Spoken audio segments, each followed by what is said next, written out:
Hello friend, स्वागत है आपका अपने चैनल लास्ट क्लास में। जैसे आपको पता है कि आपका 14 फरवरी 2023 से आपका फाइनल बोर्ड परीक्षा शुरू हो जाएगा और 14 फरवरी को ही यानी पहले ही दिन आपका मैथ का परीक्षा है। इसीलिए 14 फरवरी के लिए मैथ का वायरल क्वेश्चन आज पढ़ाएंगे और यही सब प्रश्न 14 फरवरी को आएगा। तो एक एक क्वेश्चन बाबू इंपॉर्टेंट है और एक एक क्वेश्चन को काफ़ी अच्छी तरीके से समझाया जाएगा ताकि आपको समझ में आ जाए। तो प्लीज़ आप लोग वीडियो को एकदम शुरू से लेकर अंत तक देखिएगा। और अभी तक आप हमारे व्हाट्सएप ग्रुप में नहीं जुड़े हैं तो ये हमारा व्हाट्सएप नंबर है 8789307304। इस पर आपको बोलना है कि सर मुझे व्हाट्सएप ग्रुप में जोड़ दीजिए, तो हम आपको व्हाट्सएप ग्रुप में जोड़ देंगे। और वीडियो को अभी तक आप लाइक नहीं किए तो प्लीज़ आप लोग वीडियो को लाइक कर दीजिए। चैनल को सब्सक्राइब नहीं किए हैं तो चैनल को सब्सक्राइब करके साथ में बेल आइकन को ऑल पे दबा लीजिए ताकि जब भी लाइव क्लास हो तो आपके पास नोटिफिकेशन पहुंचता रहे। तो आइए शुरू करते हैं पहले नंबर प्रश्न से। तो पहला नंबर प्रश्न है कि निम्नलिखित में से कौन अभाज्य संख्या है। अब इसमें से आपको बताना है कि कौन अभाज्य संख्या है। तो अभाज्य संख्या किसे कहते हैं? तो जो एक और खुद के सिवा किसी अन्य संख्या से नहीं कटे उसे अभाज्य संख्या कहते हैं। और भाज्य संख्या किसे कहते हैं? तो वैसी संख्या जो एक और खुद के सिवा किसी अन्य संख्या से कटे उसे भाज्य संख्या कहते हैं। तो चलिए एक एक ऑप्शन हम यहाँ पे चेक करते हैं। तो यहाँ पे ए नंबर ऑप्शन में है 8। तो यहाँ पे देखिए जो 8 है ये 1 से कट जाएगा, 2 से कट जाएगा, 4 से कट जाएगा और खुद 8 से कट जाएगा। यानी ये एक और खुद के सिवा यहाँ पे दो अन्य संख्या से कट रहा है तो ये भाज्य संख्या हो जाएगा। अब हम यहाँ पे बी वाला ऑप्शन चेक करेंगे। तो यहाँ पे है 9। जो 9 है ये 1 से कटेगा, 3 से कटेगा और खुद 9 से कट जाएगा। ये भी एक और खुद के सिवा एक अन्य संख्या से कट रहा है तो ये भी क्या हो जाएगा? भाज्य संख्या हो जाएगा। अब हम यहाँ पे सी वाला ऑप्शन चेक करेंगे 11। तो जो 11 है ये 1 से कटेगा और खुद 11 से कटेगा, ये किसी अन्य संख्या से नहीं कटेगा तो यही क्या हो जाएगा? यहाँ पे अभाज्य संख्या हो जाएगा। तो यहाँ पे सी वाला आंसर बिल्कुल ही सही हो जाएगा। यहाँ पे पूछ रहा है कि निम्न में से कौन अभाज्य संख्या है। तो यहाँ पे 11 क्या है? अभाज्य संख्या है। काफी अच्छी तरीके से आपको समझ में आ गया होगा। आइए देखते हैं अगला प्रश्न 2 नंबर प्रश्न है कि निम्न में से कौन अपरिमेय संख्या नहीं है। इसमें से आपको बताना है कि कौन अपरिमेय संख्या नहीं है। तो जिसमें रूट और पाई रह जाता है वो अपरिमेय हो जाता है। तो आइए एक एक ऑप्शन यहाँ पे चेक करते हैं। यहाँ पे है रूट 11। तो यहाँ पे देखिए रूट 11 का वर्गमूल नहीं निकलेगा, इसमें रूट रह जाएगा तो ये अपरिमेय संख्या हो जाएगा। अब यहाँ पे बी ऑप्शन है रूट 15। तो यहाँ पे देखिए रूट 15 का भी वर्गमूल नहीं निकलेगा, इसमें भी रूट रह जाएगा तो ये भी क्या हो जाएगा? अपरिमेय संख्या हो जाएगा। यहाँ पे सी वाला ऑप्शन देखिए, यहाँ पे है रूट 9। तो रूट 9 का वर्गमूल कितना हो जाएगा? 3 हो जाएगा। और यहाँ पे है रूट 16। रूट 16 का वर्गमूल कितना हो जाएगा? 4 हो जाएगा।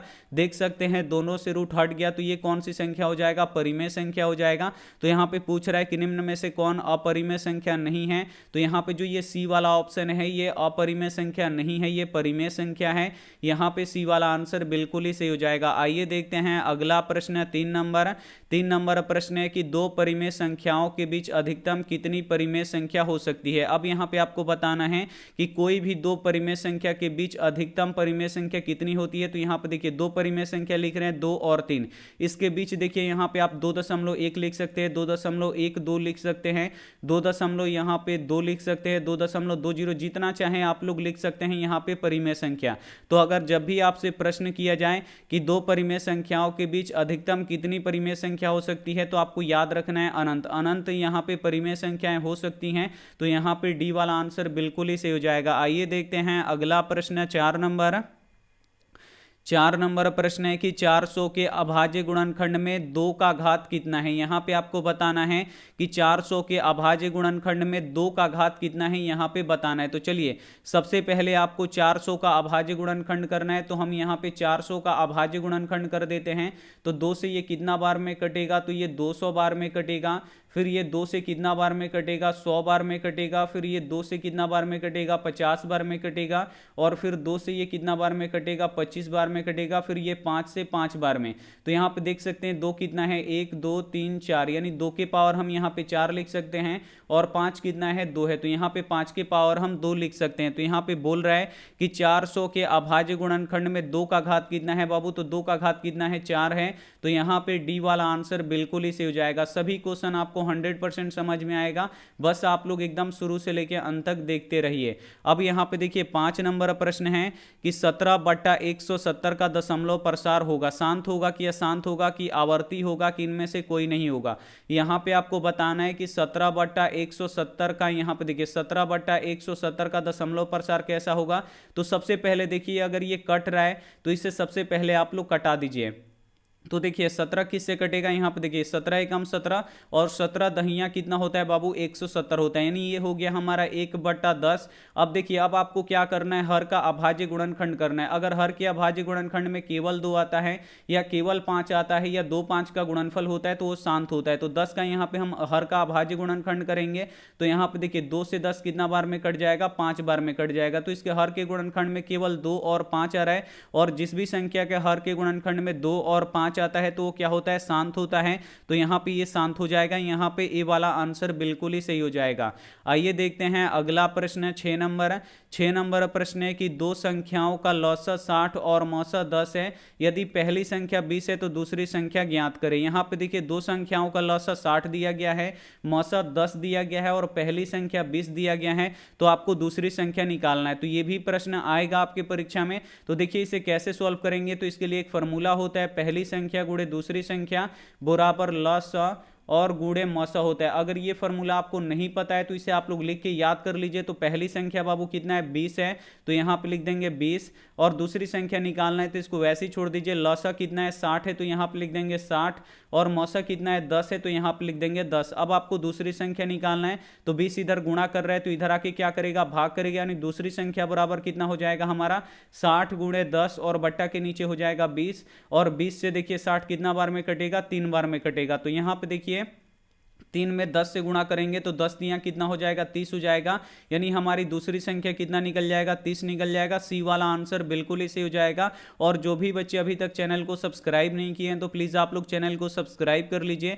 हम यहाँ पे 14 फरवरी के लिए, आपको पता है कि आपका एग्जाम 14 फरवरी 2023 में यहाँ पे 14 फरवरी से शुरू होगा, और पहले ही दिन आपका मैथ का पेपर है, इसीलिए मैथ का यहाँ पे वायरल क्वेश्चन आपको बताया जा रहा है, और यही सब क्वेश्चन आपको 14 फरवरी को देखने को मिलेगा। चलिए अगला क्वेश्चन देख लीजिए।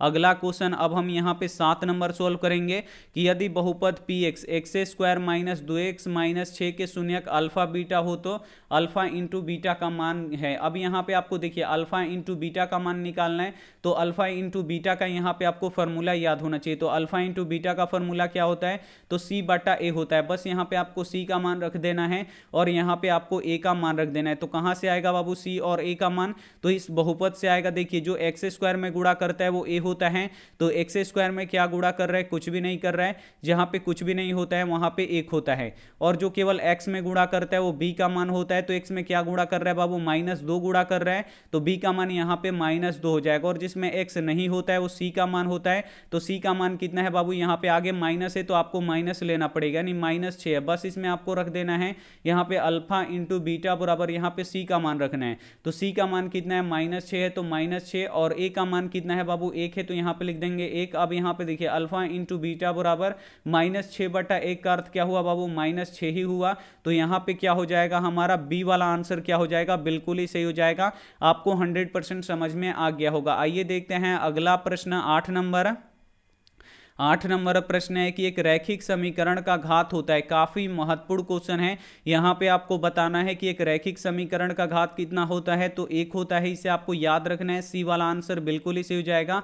और द्विघात बहुपद का घात कितना होता है, 2 होता है, और त्रिघात बहुपद का घात कितना होता है, 3 होता है, इसे आपको याद रखना है। आइए देखते हैं अगला प्रश्न 9 नंबर। 9 नंबर प्रश्न है कि निम्नांकित में से कौन बहुपद नहीं है। अब इसमें से आपको पहचानना है कि कौन बहुपद नहीं है। तो सबसे पहले देखिए हम आपको एक ट्रिक बताए थे पहचानने के लिए। तो यहाँ पे देखिए जो x है वो कभी भी यहाँ पे देखिए x का पावर माइनस में नहीं होना चाहिए, और जो x है ये कभी रूट में नहीं होना चाहिए, और जो x है ये कभी भी बट्टा में नहीं होना चाहिए। ये तो बहुपद है, ये भी बहुपद है। और इसमें देखिए जो x है ये रूट में है, यहाँ पे देखिए जो x होना चाहिए ये रूट में नहीं होना चाहिए, x का पावर माइनस में नहीं होना चाहिए, और जो x है वो बट्टा के नीचे नहीं होना चाहिए। तो इसमें पूछ रहा है कि कौन बहुपद नहीं है, तो ये वाला यहाँ पे बहुपद नहीं है, क्योंकि इसमें जो x है ये रूट के अंदर है। तो यहाँ पे सी वाला आंसर क्या हो जाएगा, बिल्कुल ही सही हो जाएगा। आइए देखते हैं अगला प्रश्न यहाँ पे 10 नंबर। 10 नंबर प्रश्न है कि -10 -6 -2 डॉट डॉट यहाँ पे देखिए 34 में पदों की संख्या है। यहाँ पे 34 तक दिया गया और इसमें पूछ रहा है कि पदों की संख्या क्या है। तो पदों की संख्या यानी आपको n का मान निकालना है। तो n का मान बाबू कैसे निकलता है, तो इसके लिए एक फॉर्मूला होता है an वाला। तो an बराबर क्या होता है, a plus n minus 1 into क्या होता है, d होता है। तो an क्या होता है, अंतिम पद होता है। तो अंतिम पद यहाँ पे देखिए कितना दिया गया है 34, तो यहाँ पे लिख देंगे 34।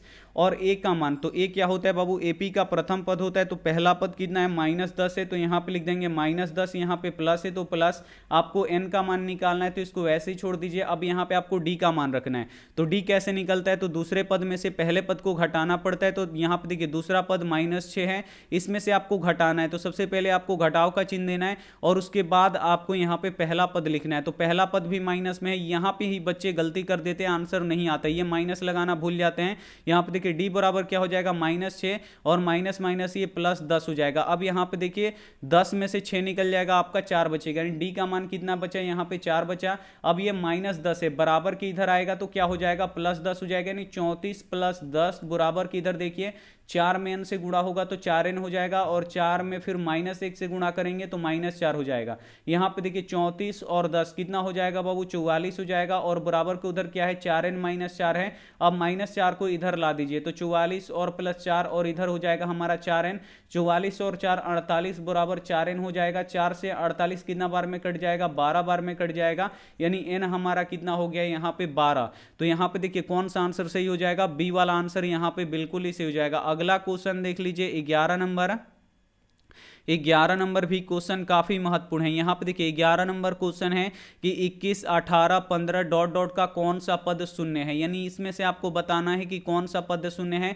तो जब भी ऐसा क्वेश्चन आए तो यहाँ पे पूछ रहा है कि कौन सा पद शून्य है, तो यहाँ पे an का मान कितना हो जाएगा बाबू, 0 हो जाएगा। और यहाँ भी आपको n का मान ही निकालना है। तो चलिए फिर से अब हम यहाँ पे निकालते हैं।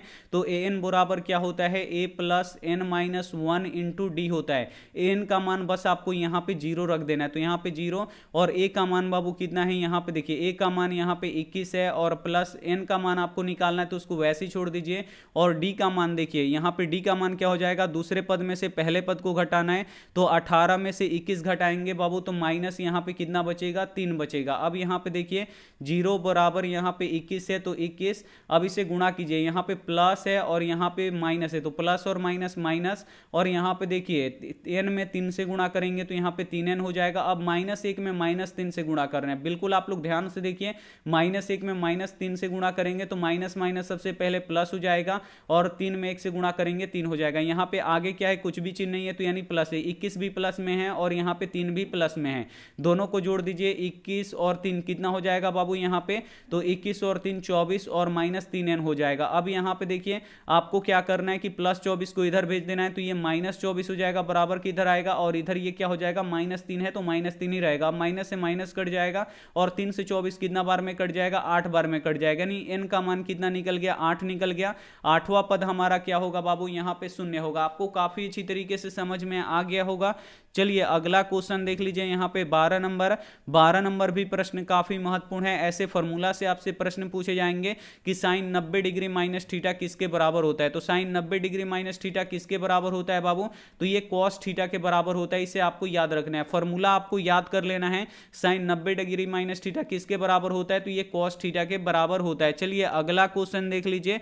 अगला क्वेश्चन यहाँ पे देखिए 13 नंबर क्वेश्चन है कि 9 sec square A minus 9 tan a square A का मान है। काफी महत्वपूर्ण क्वेश्चन है और ये भी क्वेश्चन आपसे पूछा जाएगा। यहाँ पे देखिए 9 sec स्क्वायर ए माइनस यहाँ पे 9 tan a स्क्वायर ए दिया गया, बोल रहा है कि ये किसके बराबर है। तो 9 दोनों में कॉमन है तो 9 आपको बाहर निकाल लेना है। तो अंदर क्या बचेगा बाबू, sec स्क्वायर ए और यहाँ से बचेगा हमारा tan a स्क्वायर ए। अब यहाँ पे देखिए फॉर्मूला बन गया, sec square A minus tan a square A किसके बराबर होता है, तो ये 1 के बराबर होता है। तो इसके बदले में हम क्या लिख देंगे, 1 लिख देंगे तो 9, और इसके बदले में हम 1 लिख देंगे तो 9 एकम कितना हो जाएगा, 9 हो जाएगा। और यही हमारा आंसर हो जाएगा। यानी यहाँ पे देखिए बी वाला आंसर क्या हो जाएगा, 100% यहाँ पे सही हो जाएगा। आप लोग बिल्कुल ध्यान से देखिए, सभी क्वेश्चन आपको 100% समझ में आएगा। अगला क्वेश्चन देखिए 14 नंबर। 14 नंबर प्रश्न है कि यदि समीकरण x माइनस 2y बराबर 3 तथा 3x प्लस के वाई बराबर 1 का एक अद्वितीय हल हो तो यहाँ पे आपको इस k का आपको मान निकालना है। तो बाबू k का मान कैसे निकलेगा, तो चलिए हम निकालते हैं। देखिए इस समीकरण का एक अद्वितीय हल है, अद्वितीय हल होता है तो क्या होता है a1 बट्टा a2 बराबर नहीं क्या होता है यहाँ पे b1 बट्टा b2 होता है। तो यहाँ पे आपको a1 का मान रखना है, तो ये पहला वाला समीकरण है, ये दूसरा वाला समीकरण है। तो जो x में गुणा करता है वो a1 होता है, तो a1 का मान यहाँ पे क्या है बाबू, कुछ भी नहीं है, तो यहाँ पे क्या हो जाएगा 1 हो जाएगा।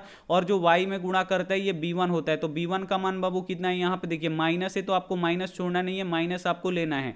और c1 का मान कितना है बाबू, यहाँ पे 3 है। उसी तरीके से देखिए a2, ये समीकरण क्या है, ये 2 है, तो जो x में गुणा करता है ये a2 होता है, और a2 के मान कितना है, यहाँ पे 3 है। और जो y में गुणा करता है वो b2 होता है, b2 का मान यहाँ पे कितना है बाबू, k है। और यहाँ पे देखिए जिसमें x y कुछ भी नहीं होता है वो c2 होता है, c2 का मान कितना है, 1 है। बस इसमें आपको रखना है a1 का मान कितना है, 1 है, तो यहाँ पे लिख देंगे 1। और a2 का मान कितना है बाबू, 3 है, तो यहाँ पे लिख देंगे 3। और यहाँ पे बराबर नहीं है तो बराबर नहीं। और b1 का मान कितना है, तो देखिए b1 का मान बाबू यहाँ पे -2 है, तो यहाँ पे लिख देंगे -2। और b2 का मान कितना है, 3 है, तो यहाँ पे लिख देंगे, यहाँ पे देखिए b2 का मान क्या है बाबू, k है। ध्यान से देखिए b2 का मान क्या है, k है, तो यहाँ पे लिख देंगे k। अब आपको क्रॉस मल्टीप्लाई कराना है तो k में 1 से गुणा कीजिए, यानी तिरछा तिरछी आपको गुणा करना है, तो k में 1 से गुणा होगा तो k, और बीच में बराबर नहीं है तो यहाँ पे बराबर नहीं देंगे। और यहाँ पे देखिए 3 में 2 से गुणा होगा, तो यहाँ पे देखिए सबसे पहले माइनस है तो माइनस 3 दूनी कितना हो जाएगा, 6 हो जाएगा, यानी k बराबर नहीं क्या हो जाएगा, 6 हो जाएगा।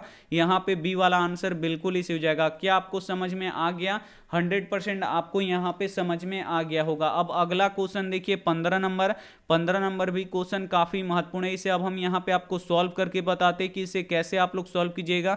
15 नंबर क्वेश्चन देखिए कि समीकरण युग्म 2x प्लस 3y बराबर 5 तथा 4x प्लस 6y बराबर 15 का है, एक अद्वितीय हल है कि एक अनंत हल है कि कोई हल नहीं है। तो सबसे पहले देखिए हम यहाँ पे बनाते हैं 15 नंबर, आप लोग यहाँ पे बिल्कुल ध्यान से देखिएगा। तो सबसे पहले आपको a1 बट्टा a2 निकालना पड़ेगा। तो a1 कितना है बाबू, तो यहाँ पे x में जो गुणा करता है वो a1 होता है, a1 का मान 2 है। और a2 का मान कितना है, जो यहाँ पे दूसरे समीकरण, ये पहला वाला समीकरण है, ये दूसरा वाला समीकरण है।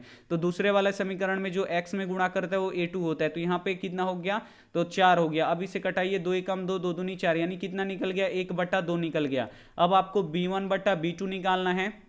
तो b1 का मान देखिए बाबू, जो y में गुणा करता है वो b1 होता है, b1 का मान यहाँ पे 3 है। और जो दूसरे समीकरण में y में गुणा करता है वो b2 होता है, यानी b1 का मान यहाँ पे 3 है। और b2 का मान कितना है, यहाँ पे आप लोग देख सकते हैं 6 है, तो यहाँ पे लिख देंगे 6। ये भी कट रहा है, 3 एकम 3, 3 दूनी 6, यानी कितना हो गया, 1/2 हो गया। अब बराबर आ रहा है तो आपको यहाँ पे c1 बट्टा c2 भी निकालना पड़ेगा। तो c1 देखिए जिसमें x y कुछ भी नहीं होता है वो c1 होता है, ये c1 5 है। और यहाँ पे c2 कितना है बाबू, 15 है, तो यहाँ पे 5/15 लिख देंगे। कटाइए, 5 एकम 5, 5 3 15, यानी 1/3 आ गया। तो यहाँ पे ये ऐसा कंडीशन बन रहा है कि a1 बट्टा a2 और यहाँ पे बराबर b1 बट्टा b2 और बराबर नहीं हो रहा है c1 बट्टा c2। तो ये ऐसा कंडीशन होता है तो क्या होता है, तो आलेख समानांतर होता है और इसका कोई भी हल नहीं होता है। तो यहाँ पे सी वाला आंसर बिल्कुल ही सही हो जाएगा। आपको काफी अच्छी तरीके से समझ में आ रहा होगा सभी क्वेश्चन, प्लीज आप लोग शुरू से लेकर अंत तक देखिएगा। अगला क्वेश्चन देखिए 16 नंबर क्वेश्चन काफी महत्वपूर्ण है कि समानांतर श्रेणी 2, 7, 12, 17 के लिए a3 माइनस a20 आपका मान आपको क्या करना है, निकालना है। यहाँ पे देखिए काफी महत्वपूर्ण क्वेश्चन है, a30 माइनस a20 आपको निकालना है। तो यहाँ पे देखिए a30 का अर्थ क्या हुआ, तो एक 30वां पद में से आपको क्या करना है, 20वां पद घटाना है। तो 30वां पद का फॉर्मूला क्या होता है, तो a प्लस 29d होता है। और यहाँ पे देखिए माइनस है तो माइनस, अब यहीं पे बच्चे गलती करते हैं, यहाँ पे आपको सबसे पहले ब्रैकेट लगाना है, क्योंकि ये माइनस है, ये 20वां पद के लिए, 20वां पद में 2 अंक होता है, इसीलिए ब्रैकेट लगाएंगे। जो माइनस है ये दोनों के लिए होगा, a प्लस यहाँ पे 19d होगा। अब यहाँ पे सबसे पहले माइनस से इन दोनों में गुणा कराना है, तो यहाँ पे a प्लस यहाँ पे 29d और यहाँ पे माइनस a में गुणा करेंगे। तो यहाँ पे देखिए माइनस से यहाँ पे a में गुणा करेंगे तो माइनस a, और यहाँ पे देखिए माइनस और यहाँ पे प्लस, तो क्या होगा माइनस, और यहाँ पे 19d है तो यहाँ पे लिख देंगे 19d। अब यहाँ पे देखिए माइनस a से माइनस a कट जाएगा, और यहाँ पे देखिए 29d में से 19 को d घट जाएगा, तो कितना बचेगा, तो 29 को d में से 19 को d घटेगा, तो यहाँ पे 10 को d बचेगा। बस यहाँ पे आपको d का का मान रख देना है। तो डी क्या होता है, तो यहाँ पे देखिए दूसरे पद में से पहले पद को घटाया जाता है, तो 7 में से अगर 2 घटाएंगे तो कितना बचेगा बाबू, 5 बचेगा। तो यहाँ पे देखिए 10 गुणे यहाँ पे 5, 10 बचे कितना हो जाएगा, 50 हो जाएगा। तो यही आपका क्या हो जाएगा, यहाँ पे आंसर हो जाएगा, सी वाला आंसर यहाँ पे बिल्कुल ही सही हो जाएगा। क्या आपको समझ में आ गया, आपको 100% समझ में आ गया होगा। चलिए अगला क्वेश्चन अब हम यहाँ पे सॉल्व कर देते हैं। अगला क्वेश्चन है 17 नंबर की समानांतर श्रेणी 5, 8, 11, 14 डॉट डॉट का 10वां पद है। अब यहाँ पे आपको 10वां पद निकालना है। तो 10वां पद का फॉर्मूला क्या होता है बाबू, a प्लस 9d होता है। यहाँ पे आपको a का मान रखना है, यहाँ पे d का मान रखना है। तो a का मान कितना है, 5 है, तो यहाँ पे 5 प्लस 9, और d का मान देखिए 8 में से जब 5 घटाएंगे, यानी दूसरा में से पद में से पहला पद घटाएंगे तो कितना आएगा, 3 आएगा। तो यहाँ पे लिख दीजिए 3। अब इसे गुणा कीजिए, 9 3 कितना हो जाएगा, 27, और 27 में 5 जोड़िएगा तो बाबू कितना हो जाएगा, 32 हो जाएगा। यानी यहाँ पे ए वाला आंसर क्या हो जाएगा, बिल्कुल ही सही हो जाएगा। चलिए अगला क्वेश्चन सॉल्व कर देते हैं। अगला भी क्वेश्चन काफी महत्वपूर्ण है, बस आप लोग यहाँ पे ध्यान से देखिए। यही सब क्वेश्चन आपको 14 फरवरी को देखने को मिलेगा फाइनल बोर्ड परीक्षा में, मैथ के पेपर के दिन। आपका पेपर प्रथम पाली में हो या द्वितीय पाली में, कोई भी मतलब नहीं है, आपको यही सब क्वेश्चन देखने को मिलेगा। अगला क्वेश्चन देखिए 18 नंबर की बिंदुओं 2,3 एवं -2,3 की बीच की दूरी है। अब इन दोनों बिंदुओं की आपकी बीच की दूरी निकालना है कि इनके बीच में कितनी दूरी है। तो सबसे पहले आपको दूरी सूत्र पता होना चाहिए। दूरी सूत्र क्या होता है, तो √x2 - x1 का द होल स्क्वायर, और प्लस यहाँ पे क्या होता है y2 - y1 का द होल स्क्वायर। बिल्कुल आप लोग यहाँ पे ध्यान से देखिएगा। अब यहाँ पे देखिए सबसे पहले आपको x2 का मान लिखना है। तो यहाँ पे देखिए ये क्या होता है, ये x1 होता है और ये y1 होता है, और ये दूसरा वाला बिंदु में ये x2 होता है और ये y2 होता है। तो x2 का मान कितना है, -2 है, तो यहाँ पे लिख देंगे -2, और यहाँ पे माइनस है तो माइनस, और x1 का मान 2 है तो यहाँ पे लिख देंगे 2, और इसका स्क्वायर है तो स्क्वायर दे देंगे, प्लस है तो प्लस यहाँ पे लिखेंगे। y2 का मान कितना है, 3 है, तो यहाँ पे लिख देंगे 3, और माइनस y1 का भी मान कितना है बाबू, 3 है, तो यहाँ पे लिख देंगे 3, और इसका स्क्वायर है तो स्क्वायर लिख देंगे। अब यहाँ पे देखिए -2 और -2 बाबू, -2 और -2 कितना हो जाएगा, -4 हो जाएगा, और इसका स्क्वायर है तो स्क्वायर, प्लस है तो प्लस, 3 में से 3 घटेगा, कितना बचेगा, 0 बचेगा, और इसका स्क्वायर है तो यहाँ पे स्क्वायर लिख देंगे। -4 का स्क्वायर करेंगे तो देखिए -4 का स्क्वायर करेंगे तो स्क्वायर का अर्थ यही होता है कि -4 दो बार गुणा होगा, तो माइनस माइनस प्लस 4 चौका 16, यानी गुणा यहाँ पे -4 का स्क्वायर करेंगे तो प्लस 16 हो जाएगा, और 0 का स्क्वायर करेंगे तो ये 0 ही रहेगा। अब यहाँ पे देखिए 16 में 0 जोड़ेंगे तो 16 होगा, और 16 का वर्गमूल कितना होगा, 4 होगा। 4 इसका क्या हो जाएगा, यहाँ पे बीच की दूरी हो जाएगा। बी वाला आंसर यहाँ पे बिल्कुल ही सही हो जाएगा। 100% आपको समझ में आएगा, बस आप लोग यहाँ पे पढ़ते रहिए। अगला क्वेश्चन देखिए, अगला क्वेश्चन यहाँ पे 19 नंबर क्वेश्चन है कि मूल बिंदु का निर्देशांक डैश होता है। अब यहाँ पे आपको बताना है कि मूल बिंदु का निर्देशांक क्या होता है। तो जहां पे देखिए एक्स अक्ष और वाई अक्ष कटता है, ये एक्स अक्ष है और वाई अक्ष है, और यहाँ पे कट रहा है, तो ये क्या होता है बाबू, ये मूल बिंदु होता है, और मूल बिंदु का निर्देशांक कितना होता है, 0 0 होता है। सी वाला आंसर यहाँ पे बिल्कुल ही सही हो जाएगा। और एक्स अक्ष को क्या कहते हैं ये भी पूछा जाता है, तो एक्स अक्ष को भुज कहते हैं, और वाई अक्ष को क्या कहते हैं, कोटि कहते हैं। इसे आपको याद रखना है। अगला क्वेश्चन देखिए 20 नंबर प्रश्न है कि x - 5 के शून्यक है। अब यहाँ पे देखिए x² - 5 के आपको शून्यक निकालना है। तो जब भी आपको शून्यक निकालने के लिए बोले, आपको बराबर के इधर 0 कर देना है और x का मान आपको निकाल देना है। सबसे पहले आपको -5 को बराबर के इधर भेजना है, तो -5 बराबर के इधर आएगा तो +5 हो जाएगा। अब यहाँ पे देखिए स्क्वायर को आपको बराबर के इधर भेजना है, तो स्क्वायर बराबर के इधर आएगा तो क्या हो जाएगा, रूट में हो जाएगा। और जो रूट वाली संख्या होती है ये देखिए प्लस और माइनस दोनों में होती है, यानी एक आपका मान होगा ये +5 +√5 हो जाएगा, और एक क्या हो जाएगा आपका -√5 हो जाएगा। जो आपका यहाँ पे डी वाला आंसर क्या हो जाएगा, बिल्कुल इसी हो जाएगा। दोनों ही क्वेश्चन आपको काफी अच्छी तरीके से समझ में आ गया होगा। आइए अब हम यहाँ पे अगला क्वेश्चन बता देते 21 नंबर क्वेश्चन आप लोग बिल्कुल ध्यान से समझिएगा कि द्विघात समीकरण x² - px + 4 के मूल बराबर हो तो p का मान निकालना है। यहाँ पे देखिए एक द्विघात समीकरण दिया है और इसका मूल बराबर है। जब मूल बराबर होता है तो क्या होता है, b² - 4ac बराबर क्या होता है, 0 होता है। बस यहाँ पे आपको b का मान रखना है, a का मान रखना है, c का मान रखना है। तो यहाँ पे जो एक्स स्क्वायर में गुणा करता है वो ए होता है। तो ए का मान बाबू कितना है, एक्स स्क्वायर में क्या गुणा कर रहा है, कुछ भी नहीं कर रहा है, तो यहाँ पे ए का मान 1 है। और जो केवल एक्स में गुणा करता है वो बी का मान होता है। तो बी का मान बाबू क्या है, तो एक्स में क्या गुणा कर रहा है, पी गुणा कर रहा है, लेकिन आगे माइनस है तो आपको माइनस पी लेना पड़ेगा। और जिसमें एक्स नहीं होता है वो सी का मान होता है। तो सी का मान यहाँ पे कितना है, 4 है, तो यहाँ पे लिख देंगे 4। अब यहाँ पे देखिए बी का मान यहाँ पे माइनस पी है, तो यहाँ पे लिख देंगे माइनस पी, और इसका स्क्वायर है तो स्क्वायर, माइनस है तो माइनस, 4 है तो 4, और यहाँ पे ए का मान रखना है। तो ए का मान कितना है, 1 है, तो लिख देंगे 1, और सी का मान कितना है, 4 है, तो यहाँ पे लिख देंगे 4। अब देखिए माइनस पी का जब हम स्क्वायर करेंगे तो माइनस का यहाँ पे स्क्वायर का अर्थ क्या हुआ कि यही चीज 2 बार गुणा होगा। तो माइनस पी, तो माइनस माइनस क्या हो जाएगा, प्लस हो जाएगा, पी में पी से गुणा होगा तो पी स्क्वायर हो जाएगा।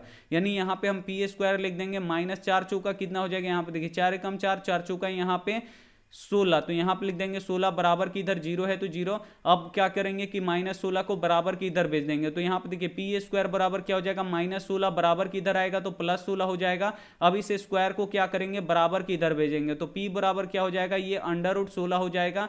स्क्वायर बराबर की इधर आता है तो रूट हो जाता है। अब यहाँ पे देखिए पी बराबर क्या हो जाएगा, रूट 16 का वर्गमूल कितना हो जाता है, 4 हो जाता है। और जो रूट में संख्या होती है वो प्लस माइनस दोनों होती है, तो प्लस माइनस यहाँ पे रूट 4 हो जाए, यहाँ पे प्लस माइनस 4 हो जाएगा। आपको समझ में आ गया होगा काफी अच्छी तरीके से। यहाँ पे बी वाला आंसर बिल्कुल ही सही हो जाएगा। अगला क्वेश्चन देख लीजिए। अगला क्वेश्चन देखिए 22 नंबर क्वेश्चन है कि सेक स्क्वायर 60 डिग्री माइनस 1 का मान है। अब यहाँ पे देखिए आपको सेक स्क्वायर 60 डिग्री माइनस 1 का आपको मान निकालना है। तो इसका मान कैसे निकलेगा, यहाँ पे आपको सेक 60 डिग्री का मान रखना पड़ेगा। तो सेक 60 डिग्री का मान कितना होता है बाबू, 2 होता है। तो यहाँ पे लिख देंगे 2, स्क्वायर है तो स्क्वायर कर देंगे, माइनस है तो माइनस, 1 है तो यहाँ पे लिख देंगे 1। 2 का स्क्वायर होता है 4 माइनस 1, तो 4 में से 1 घटेगा, कितना बचेगा, 3 बचेगा। तो सेक स्क्वायर 60 डिग्री माइनस 1 का मान कितना होगा, 3 होगा। तो यहाँ पे बी वाला आंसर बिल्कुल ही सही हो जाएगा। अगला क्वेश्चन देखिए, ये क्वेश्चन 100% आपके परीक्षा में रहेगा। यहाँ पे देखिए दिया गया है tan 49 डिग्री और बट्टा, ये बट्टा है, बट्टा यहाँ पे क्या दिया गया है, cot 41 डिग्री। इसका आपको क्या करना है, मान निकालना है। तो ऐसा जब भी क्वेश्चन दिखे आपको क्या करना है, एक पे डायरेक्ट आपको टिक लगाना है, 100% यहाँ पे सही आंसर होता है। चलिए इसे हम पूरा यहाँ पे सॉल्व करके बताते हैं। तो चलिए अब हम इसे सॉल्व करते हैं। यहाँ पे आपको क्या करना है, tan 49 डिग्री का मान नहीं होता है, 41 डिग्री का मान नहीं होता है, तो किसी एक को आपको चेंज कर देना है। तो देखिए हम tan को ऊपर वाले को चेंज करते हैं, तो इसको लिख देंगे tan 90 डिग्री माइनस 41 डिग्री। यहाँ पे इस थीटा को आपको चेंज करना है। तो यहाँ पे 49 डिग्री को हम कैसे लिखेंगे, 90 डिग्री में से 41 डिग्री अगर हम घटा लेंगे तो कितना बचेगा, यहाँ पे 49 डिग्री बचेगा। तो इसी को हम क्या लिख दिए, यहाँ पे 49 डिग्री को क्या लिख दिए, 90 डिग्री माइनस 41 डिग्री। अब बट्टा के नीचे देखिए इसको आपको चेंज नहीं करना है, इसको आपको वैसे ही छोड़ देना है। अब यहाँ पे देखिए फॉर्मूला बन गया tan 90 डिग्री माइनस थीटा, तो क्या होता है कॉट और थीटा। तो थीटा बाबू कितना है, यहाँ पे 41 डिग्री है, तो यहाँ पे 41 डिग्री, और बट्टा के नीचे भी क्या है कॉट, यहाँ पे 41 डिग्री है। तो ये कट के कितना हो जाएगा, कोट 41 से कोट 41 एक बार में कट जाएगा, तो इसका मान कितना हो जाएगा, 1 हो जाएगा। इसीलिए बोले थे कि ऐसे क्वेश्चन को आपको बिल्कुल भी सॉल्व नहीं करना है। अगला क्वेश्चन देखिए 24 नंबर क्वेश्चन है कि यदि 2 साइन 2 थीटा बराबर √3 हो तो थीटा बराबर है। यहाँ पे देखिए 2 साइन 2 थीटा बराबर यहाँ पे √3 दिया गया है, तो इस थीटा का मान निकालना है। तो सबसे पहले इस 2 को इधर भेजना है। तो यहाँ पे देखिए साइन 2 थीटा बराबर क्या हो जाएगा, √3/2 हो जाएगा। अब यहाँ से साइन हटाना पड़ेगा, तो यहाँ पे देखिए साइन 2 थीटा बराबर, अब देखना पड़ेगा कि साइन कितने डिग्री का मान √3/2 होता है। तो साइन 60 डिग्री का मान कितना होता है, √3/2 होता है। तो इसके जगह पे हम साइन 60 डिग्री लिख देंगे, माइनस से माइनस क्या हो जाएगा, कट जाएगा। 2 थीटा बराबर कितना निकल गया हमारा, 60 डिग्री निकल गया, और 2 से 60 कितना बार में कटता है, 30 बार में कट जाता है। यानी थीटा बराबर कितना निकल गया हमारा, 30 डिग्री निकल गया। यहाँ पे ए वाला आंसर बिल्कुल ही सही हो जाएगा। ये भी क्वेश्चन आपको काफी अच्छी तरीके से समझ में आ गया होगा। समझ में आ रहा है तो प्लीज आप लोग वीडियो को लाइक कीजिए। अगला क्वेश्चन देख लीजिए। अगला क्वेश्चन है 24 नंबर की कॉट स्क्वायर थीटा बराबर होता है। अब यहाँ पे आपको बताना है कि जो कॉट स्क्वायर थीटा होता है ये किसके बराबर होता है, तो ये कॉसेक स्क्वायर थीटा माइनस 1 के बराबर होता है। ये फॉर्मूला ही पूछ लिया गया है, बिल्कुल ऐसे ही फॉर्मूला पूछ लेता है। तो ये किसके बराबर होगा, तो ये कॉसेक स्क्वायर थीटा माइनस 1 के बराबर होगा। ए वाला आंसर बिल्कुल ही सही हो जाएगा। अगला भी यहाँ पे फॉर्मूला ही पूछ लिया गया है कि sine square theta plus cos square theta किसके बराबर होता है। तो sine square theta plus cos square theta किसके बराबर होता है, 1 के बराबर होता है। यहाँ पे ए वाला आंसर बिल्कुल ही सही हो जाएगा। अगला क्वेश्चन देखिए 26 नंबर प्रश्न है कि यदि 2 कॉस 3 थीटा बराबर 1 हो तो थीटा बराबर है। यहाँ पे देखिए 2 कॉस 3 थीटा बराबर 1 दिया है, तो यहाँ से आपको थीटा का मान निकालना है। तो सबसे सबसे पहले 2 इधर गुणा कर रहा है तो इधर आके भाग करेगा, तो यहाँ पे देखिए cos 3 थीटा बराबर कितना हो जाएगा 1/2 हो जाएगा। अब यहाँ पे आपको देखना पड़ेगा कि cos कितने डिग्री का मान 1/2 होता है, तो cos 60 डिग्री का मान 1/2 होता है। तो यहाँ पे देखिए cos 3 थीटा है तो इसको वैसे ही छोड़ देंगे और इसके बदले हम क्या लिख देंगे, यहाँ पे cos 60 डिग्री लिख देंगे, क्योंकि cos 60 डिग्री का मान कितना होता है 1/2 होता है। तो cos से cos क्या हो जाएगा, कट जाएगा। 3 थीटा बराबर यहाँ पे 60 डिग्री हो गया। 3 से 60 कितना बार में कट जाएगा, 20 बार में कट जाएगा, यानी थीटा का मान कितना निकल गया बाबू, 20 डिग्री निकल गया। तो यहाँ पे हमारा कौन सा आंसर सही होगा, डी वाला आंसर यहाँ पे बिल्कुल ही सही हो जाएगा। अगला क्वेश्चन देख लीजिए। अगला क्वेश्चन यहाँ पे देखिए 27 नंबर क्वेश्चन काफी महत्वपूर्ण है कि यदि 2 थीटा बराबर π/3 है तो साइन थीटा का मान आपको निकालना है।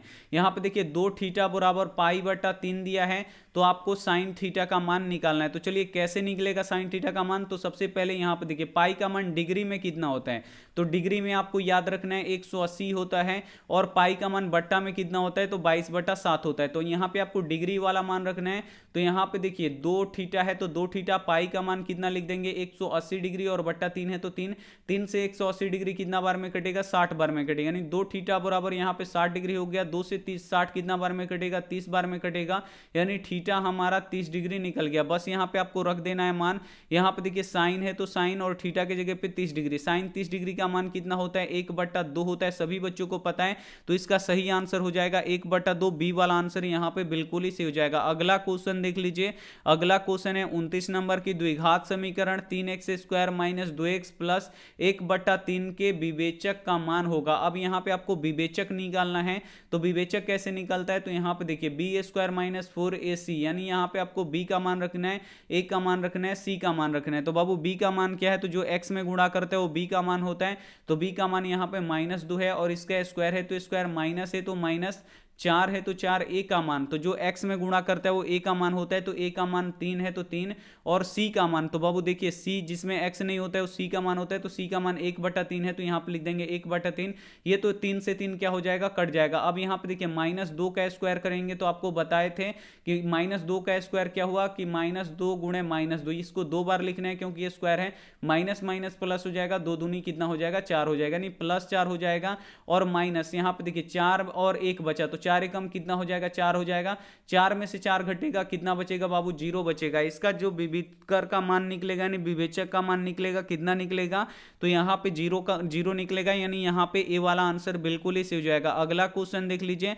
अगला क्वेश्चन है 30 नंबर की द्विघात समीकरण px² + qx + c के मूलों का योगफल निम्नलिखित में से कौन सा होगा। अब इसमें से आपको इसका मूलों का योगफल निकालना है। तो देखिए मूलों का योगफल का फॉर्मूला क्या होता है, तो अल्फा + बीटा बराबर -b/a होता है। तो बस यहाँ पे आपको b का मान रख देना है, a का मान रख देना है। तो जो x में गुणा करता है वो a होता है, तो a का मान बाबू यहाँ पे क्या है, तो x में क्या गुणा कर रहा है, p गुणा कर रहा है, तो x का मान यहाँ पे p, और यहाँ पे देखिए ए का मान यहाँ पे b, और जो केवल x में गुणा करता है वो b का मान होता है। तो बाबू b का मान कितना है, तो यहाँ पे x में क्या गुणा कर रहा है, q गुणा कर रहा है, यानी b का मान यहाँ पे q है, और जिसमें x y कुछ भी नहीं होता है वो c होता है, और c का मान खुद c ही है। अब यहाँ पे देखिए अब आपको मान रखना है, माइनस है तो माइनस, और यहाँ पे देखिए b का मान कितना है बाबू, तो देख सकते हैं b का मान q है, तो यहाँ पे लिख दीजिए q, और a का मान कितना है बाबू, यहाँ पे देख सकते हैं p है, तो बस यहाँ पे आपको रख देना है p, यानी -q/p कहाँ पे है, तो डी वाले ऑप्शन में। तो डी वाला आंसर यहाँ पे आपको बिल्कुल इसी हो जाएगा। यहाँ पे 14 फरवरी 2023 में आपको पता है कि आपका पहला परीक्षा पड़ेगा, और पहला ही परीक्षा यहाँ पे किसका होगा, तो मैथ का यहाँ पे बाबू परीक्षा होगा। तो ये मैथ का वायरल क्वेश्चन था, इसे अपने दोस्तों के पास ज्यादा से ज्यादा शेयर कीजिएगा ताकि उनकी भी तैयारी हो सके। तो चलिए मिलते हैं अब अगली वीडियो में, तब तक अपना ध्यान रखिए, मन लगा के पढ़ाई कीजिए। Take care and bye.